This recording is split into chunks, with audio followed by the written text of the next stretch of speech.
Hmm. So we're live on Facebook. Hello, people. It is 9 and it is Wednesday. Expose with Kavita Kapoor Khalsa, episode number 4. Just in case you were waiting for what we're going to be talking today, I would like to introduce a lovely, beautiful, um, very innocent person who is there with us today. Her name is Nidhi Dangaria. She's from a small city, but not that small actually, Rajkot.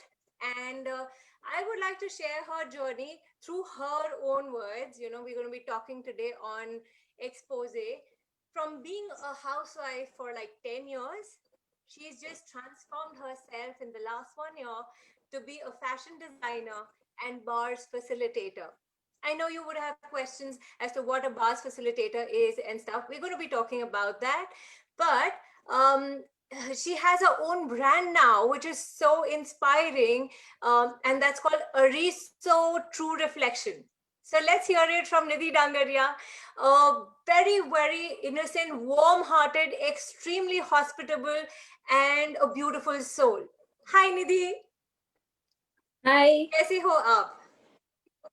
बढ़िया। I know lockdown में बढ़िया ही अच्छा होता है। खैर lockdown हट चुका है, लॉकडाउन बोलना बंद कर देती हूँ। और आई नो सबने बहुत ज्यादा प्रॉब्लम्स झेली हैं इस टाइम पे। तो फिर भी मैं आपके व्यूज जानना चाहती हूँ कि ये अरीसो क्या चीज है, ये अरीसो ट्रू रिफ्लेक्शन, आपने इसका मतलब क्या है? अरिसो is I am a Gujarati, so अरिसो में गुजराती अरिसो इज अ गुजराती वर्ड। हाँ जी। मतलब हिंदी में उसको आईना बोलते हैं, मिरर। ओ, मिरर तो आप जो ट्रू कपड़े, रिफ्लेक्शन। ट्रू रिफ्लेक्शन, जो ये एंटरप्रेन्योर इस तरह से है कि आप जो कपड़े पहनेंगे वो आपका ट्रू आईना रिफ्लेक्ट दिखाएंगे। कर, यस। करेंगे आपकी बीइंग को, इनके कपड़े जो हैं वो ट्रूली रिफ्लेक्ट करेंगे। और मैं ये जरूर दावे से कह सकती हूँ क्योंकि मैंने इनको खुद से तैयार होते हुए देखा है। And I think she has a fantastic style and brilliant fashion sense. तो बहुत इंटरेस्टिंग तरीके से कपड़े ड्रेप करती हैं वो।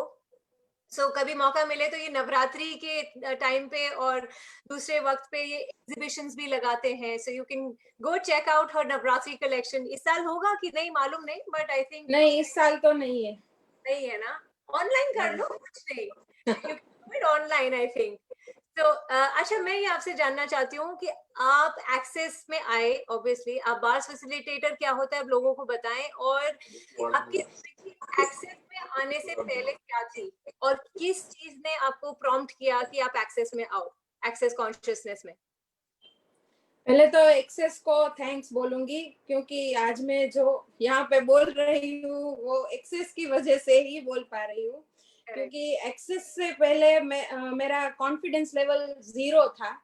और हिंदी और इंग्लिश के बारे में तो मेरा स्ट्रॉन्ग पॉइंट ऑफ व्यू रहता था कि मुझे बोलना आता ही नहीं, इसलिए मैं कुछ कर ही नहीं पाऊंगी। और मैं डिप्रेस्ड थी और बात बात पे रोती रहती थी। और अपना खुद का एक जजमेंट था कि मैं मोटी हूँ, नॉट गुड लुकिंग, और डार्क स्किन है मेरी, मुझे बोलना नहीं आता, पब्लिक स्पीकिंग और स्टेज फियर भी इतना था कि मैं कुछ बोल ही नहीं पा रही थी। Even I was not able to speak with my family members पर आपको अभी देख के तो ऐसा फ्रीली। बोलेगा, अगर कोई सुनेगा ये वीडियो तो वो देख के कभी मानेगा ही नहीं कि आप इन सब चीजों से गुजर चुकी हैं। एंड आई नो आप 2 बच्चों की मदर हैं और अपने को बहुत ब्यूटीफुली कैरी करती हैं। और हमेशा मैंने जो देखा है आपको, वो आप हमेशा स्माइल करते रहते हो। तो इतने परेशान, मतलब कोई अगर बाहर वाला सुनेगा तो वो बोलेगा कि नहीं नहीं शायद कुछ झूठ है इसमें। तो लेकिन तो फिर क्या चीज है जिसने आपको प्रॉम्प्ट किया कि आप एक्सेस में आओ, या एक्सेस से मिलना कैसा हुआ, एक्सेस मिला कैसे आपको? मैं बहुत ही डिप्रेस्ड रहती थी, तो एक दिन मैंने फेसबुक पे मेरी एक फ्रेंड की पोस्ट देखी, एक्सेस बार्स वाली। हाँ। तो उसको मैंने फोन लगाया और उसने बताया ऐसा ऐसा कुछ होता है, और मुझे उससे बाहर निकलना ही था। मैं उतनी स्टक थी, मतलब आई वाज थिंकिंग कि लास्ट ऑप्शन मेरा सुसाइड ही रहेगा, उतनी डिप्रेस्ड थी मैं। और सब कुछ छोड़ के रोज एक बार तो आता ही था कि मतलब छोड़ दूं सब कुछ। और मैंने बार्स के सेशंस लिए उसके पास, और फिर तो बदल गया सब कुछ। नो लुकिंग बैक उसके बाद। आई नो आप जॉइंट फैमिली में रहते हैं और इंडिया में बहुत बहू के ऊपर काफी बोझ तो नहीं कहूंगी बट जिम्मेदारियां काफी होती हैं। सो क्या बदला क्या? नहीं, फैमिली फैमिली अच्छा था, कुछ भी नहीं था, लेकिन मैं अपने आप को अंदर ही अंदर कहीं ना कहीं खुश ही नहीं रख पा रही थी। हाँ, अंदर से खुश कुछ नहीं थे? प्रॉब्लम, हाँ, अंदर से ही खुश नहीं थी। बहुत और बार अपने ऐसा आप सोचती रहती थी कि मेरे साथ ही ऐसा क्यों हो रहा है, मैं ही क्यों, मैं, मुझे कोई सुनता नहीं, मुझे कोई समझता नहीं, ऐसा ही ख्याल आता रहता था। और आमतौर से क्या होता है लोग दोस्तों कि हम खुद को नहीं समझ पाते हैं इसलिए लोग हमें नहीं समझ पाते, ऐसा हमें लगता है। तो क्या बदल हाँ, एक्सेस के बाद क्या बदला आपके जीवन में? अभी अभी वही फैमिली है, वो मुझे इतनी अच्छी लगने लगी कि I am enjoying with them. और कॉन्फिडेंस भी बढ़ गया, और मेरे जो स्ट्रॉन्ग पॉइंट ऑफ व्यू थे अपने अपने बारे में कि मैं ऐसी हूँ, ऐसी हूँ, ऐसी हूँ, मैं ये नहीं कर सकती, वो नहीं कर सकती, वो सब अपने आप निकलता गया, और मेरा कॉन्फिडेंस भी बढ़ता गया। और उसके बाद मैंने खुद पे भरोसा। पॉसिबिलिटीज के डोर्स ओपन होने लगे। और वेरी मेरा गुड। बचपन से एक ड्रीम था, मुझे फैशन डिजाइनर बनना है। तो कुछ ना कुछ आ ही जाता था कि मैं अभी तक नहीं बन पाई थी। तो ये लास्ट ईयर में आफ्टर बार सेशंस मैंने फैशन डिजाइनर का कोर्स ज्वाइन किया, और फैशन शो में पार्टिसिपेट किया, एग्जीबिशन किया, और मैंने अपना खुद का बुटीक भी स्टार्ट किया। और उसके बाद मैंने खुद से बार्स सीख लिए। Oh lovely. और तो बार्स हाँ, होता दूसरों के, अगर कोई हाँ, पूछ बार्स दूसरों के जैसे जैसे रन करती हूँ ना, सेशन लेती हूँ, उससे उससे मेरी लाइफ में धीरे धीरे धीरे धीरे इतना चेंज आने लगा कि लाइफ एकदम इजी हो गई। और तो मोस्ट अगर इम्पोर्टेंट, मेरा वेट लॉस हुआ बार्स के बाद। वाओ हाँ मेरा मेरा बॉडी शेप में आने लगा, और फेस पे स्माइल थी वो बढ़ गई, और अंदर से एक खुशी। अंदर से खुश, हाँ, खुश रहने लगी। तो अगर कोई लेमैन पूछना चाहे आपसे कि जो नहीं जानता ये बार्स क्या, आप उसको कैसे समझाओगे कि ये क्या होता है? बार्स एक लाइफ चेंजिंग प्रोग्राम है। हेड में 32 पॉइंट्स है, उसके जरिए हम एनर्जी को पास करते हैं, और हमारे जो पॉइंट ऑफ व्यूज है वो अपने आप मेल्ट होके निकल जाते हैं। हमारे इस लाइफ टाइम के और पास्ट किसी भी लाइफ टाइम के जो भी पॉइंट ऑफ व्यू लेकर हम इस लाइफ टाइम में सफर कर रहे हैं, वो अपने आप निकलते जाते हैं, और अपने फ्री आप डोर्स, पॉसिबिलिटी के डोर्स ओपन हो जाते हैं आप खुद इससे। को मुक्त कर देते हैं, फ्रीडम में आ जाते हैं और एनर्जी हाँ, पास होती है, जो फंसी हुई एनर्जी है वो निकल जाती है। निकल जाती है। हाँ, ये इन अ नटशेल अगर किसी को जानना हो, एंटीवायरस प्रोग्राम है जो हमारे प्रोग्राम चिप्स जो हम है उसके ऊपर चलाया जाता है। तो मुझे बताइए कि अगले 5 सालों में आप अपने आप को कहाँ देखते हैं जीवन में? एक ये मेरा ड्रीम तो है ही। I want to become independent business woman, wow. और लाइफ में more and more happiness, fun and joy चाहिए, with ease, total ease. Struggle नहीं चाहिए अभी। और एक्सेस का पता ही है, all of life comes to me with ease joy glory. Comes to me. हाँ, और एक्सेस के पास टूल्स इतने बढ़िया है कि वो मैजिकली वर्क करते हैं। और जैसे जैसे दूसरों के बार रन किए ना, तो इतनी अवेयरनेस आई कि मैं घर भी संभाल सकती हूँ, बच्चे को संभाल सकती हूँ, डिजाइनिंग कर सकती हूँ, एक्सेस भी कर सकती हूँ, और सब कुछ अभी कर रही हूँ, तो भी एकदम ईज है। और रिलेशनशिप में भी इतना बॉन्ड आ गया एक्सेस के बाद। मेरी मनी रियलिटी भी चेंज हो गई, मतलब मैं अपने आप खुद से कमाने लगी, तो एक अलग कॉन्फिडेंस बिल्टअप हुआ।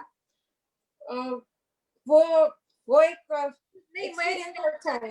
आपने कमाया, लेकिन लोग के आमतौर से मुझे ये बोल जाते हैं कि अरे एक्सेस बहुत महंगा है और पैसे तो इतना पैसे तो कैसे, या पैसे ही नहीं है। तो आपका क्या पॉइंट ऑफ व्यू था इस बारे में, जब आप ऑब्वियसली, क्योंकि आपने जस्ट रिसेंटली फाउंडेशन भी किया, जो मुझे मालूम है कि आपकी जिंदगी फाउंडेशन के बाद बहुत ब्यूटीफुली ओपन अप हुई, हाँ, लेकिन वो ऑब्वियसली 74,000 का जो इन्वेस्टमेंट था, वो आपको कैसे, मतलब आपने उसको कैसे प्रोसेस किया अपने दिमाग में, कैसे लगा आपको? मेरा यही मानना है कि एक हाथ में पैसा है और एक हाथ में अपनी लाइफ है। चूज करो, आपको क्या चूज करना है, मतलब चॉइस इज योर्स कि आपको क्या चूज करना है। और मैं वही चूज करती हूँ जो एक्सेस ने मुझे सिखाया कि अपने खुद को डिजर्व करो, और वो मैं करने लगी तो चलती गई है अपनी वैल्यू, गाड़ी। खुद को वैल्यू करो तो हाँ, खुद को वैल्यू, हाँ वैल्यू वैल्यू करना स्टार्ट किया। आप बिजनेस और वुमन मनी को तो, money importance. Is not a problem. हाँ, ओह लवली, ये बहुत कम लोग बोल पाते हैं, money is not a problem, you know. और आप बिजनेस वुमन बनने की पूरी रास्ते पे शुरुआत तो कर ही दी है, बस चलते रहना है। तो कुछ चंद शब्द अपने लोगों को आसपास, अपने उम्र के जो बड़े छोटे, जिनको कुछ दो शब्द आप कहना चाहेंगे, इंकरेजमेंट के, इंस्पिरेशन के? ऑलरेडी आपकी जिंदगी एक इंस्पिरेशन है कि कितनी महिलाएं हैं पूरे भारतवर्ष में और बाहर भी, जो इतना दब के जी रही हैं, शायद अपने ही वजह से दबी हुई है। मैं ये नहीं कह रही हूँ कि परिवार खराब है, लेकिन उसमें से बाहर आ पाना और अपने को ही एक नए नजरिए से या नए लाइट में अपने आप को देख पाना बहुत बड़ा एक आई थिंक अचीवमेंट है। सो कॉन्ग्रेचुलेशंस फॉर दैट। एंड इतनी बड़ी इंस्पिरेशन है आप बहुत बहुत सारे लोगों के लिए, चाहे वो राजकोट हो या बाहर, पूरे जो लोग भी इस चीज को देख रहे हैं, आई एम श्योर वो आपसे कनेक्ट करेंगे, आपको जानेंगे। तो इन कुछ लोगों को या आसपास जो आप जो ये देख रहे हैं, उनको कुछ अपने वर्ड्स बोलना चाहेंगे, आप क्या कहना चाहेंगे उनको? मैं यही कहूंगी कि एक्सेस एक लाइफ चेंजिंग प्रोग्राम है। मेरी तो बहुत ही छोटी जर्नी है, 1 ही साल से मैं एक्सेस में हूँ, लेकिन इतना चेंज आया है मेरी लाइफ में कि मुझे देखकर भी कितने लोग इंस्पायर हुए कि नहीं, कुछ तो निधि इज चेंज नाउ। वेरी मतलब मेरे को देखकर कितने लोगों ने ये एक्सेस सीख लिया और यस उनकी लाइफ भी चेंज होने लगी। तो हर रोग की एक दवा, मैं तो यही बोलूंगी, get your bars run. Yes and be the invitation of change. खुद को पहले हाँ, एक खुद को इन्विटेशन, एक इनविटेशन बनाओ। बोले क्या बात है। एंड निधि, यस, आपको सच्ची में मन करता है कहूँ क्या बात है, आप बहुत ही इंस्पायरिंग है। और हमेशा बने रहिए ऐसे इनोसेंट स्माइल के साथ। और आपका और इनका खाना अगर आपने नहीं खाया, लोगों प्लीज कांटेक्ट her, क्योंकि ये चाहे तो वो एक अलग से अपनी रेस्टोरेंट भी चला सकती है। इतना एक्सीलेंट खाना बनाती हैं ये, बहुत बढ़िया कुक हैं। एंड बहुत सारा टैलेंट भर भर के आया हुआ है इनके पास। जो हम क्रिएटिव लोग होते हैं, अगर हम अपनी क्रिएटिविटी बाहर नहीं निकालते हैं तो वो डिप्रेशन में बदलता है। तो पहले खुद को जानिए और लोगों तक लेके जाइए और अपने को पहले अप्रिशिएट करना शुरू कीजिए। That's what even I would like to say. So thank you so much निधि, क्योंकि ये इंस्पिरेशन है बहुत सारे और लोगों के लिए जो शायद इस वक्त आपको देख रहे हैं या बाद में देखेंगे। Thank you so much for contributing to the world and being you. Thank you.